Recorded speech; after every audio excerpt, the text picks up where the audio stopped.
Having not seen any signs of hope in the Constitution or the Elections Act, IEBC and the lawyers who assist political players, we then stumbled on the 2013 decision of this Honorable Court.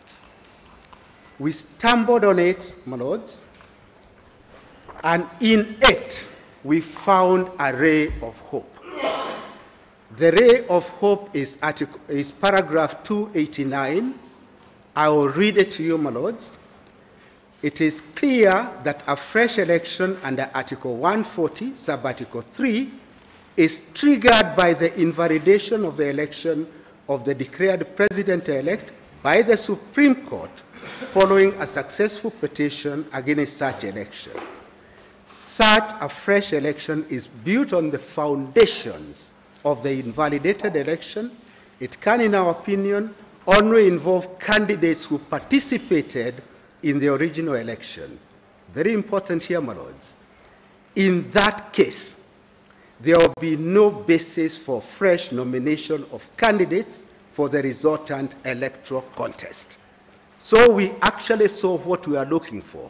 There will be no nomination in the fresh election. So straight away, my lords, we now have a law that can guide us. This became the controlling judicial pronouncement for the conduct of the fresh presidential election, the controlling judicial authority.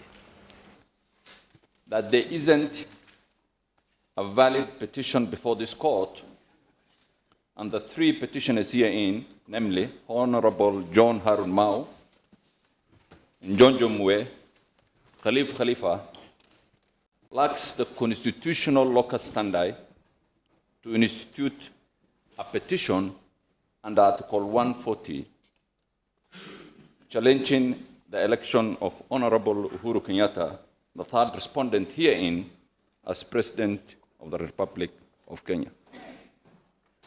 My Lord, it's my submission that from the pleadings of the petitioners, it is quite clear that they have not participated in the election of 26 October. And I will show you that they do not, or they are not a person under Article 140 of the Constitution. They are not that person Article 140 refers to. My Lords, it's my submission that a person who under Article 140 of the Constitution files a petition challenging the election of a candidate must not do that as an academic exercise or as a game of chance or as a proposal for donor funding or become a national irritant.